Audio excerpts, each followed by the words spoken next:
Zoezi hili limefanyika katika operesheni maalum iliyofanyika katika msitu wa Igombero River iliyopo wilayani Uyui na hifadhi ya msitu wa Nyahua wilayani Sikonge mkoani Tabora.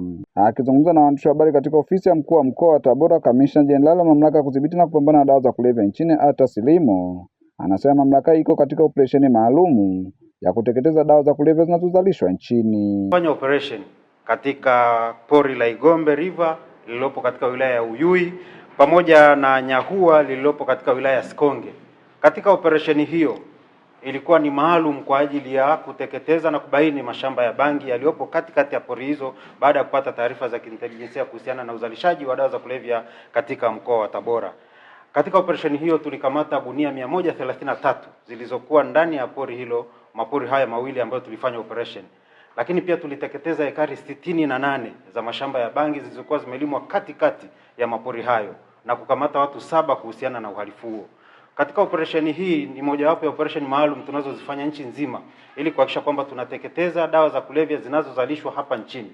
Sasa hivi tupo kwenye kampeni maalum ya kuhakikisha kwamba tunateketeza dawa za kulevya zinazozalishwa hapa nchini baada ya dawa zile za viwandani kupungua hapa nchini.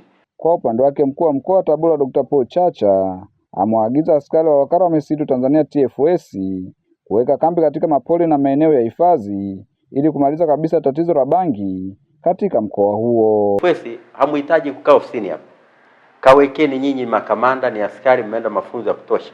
Kawekeni kempu huko. Hatusikute tena kwamba tuje tukute kamishna anatoka Dar es Salaam au Dodoma kuja kuingia porini kupambana na wahalifu wa mabangi.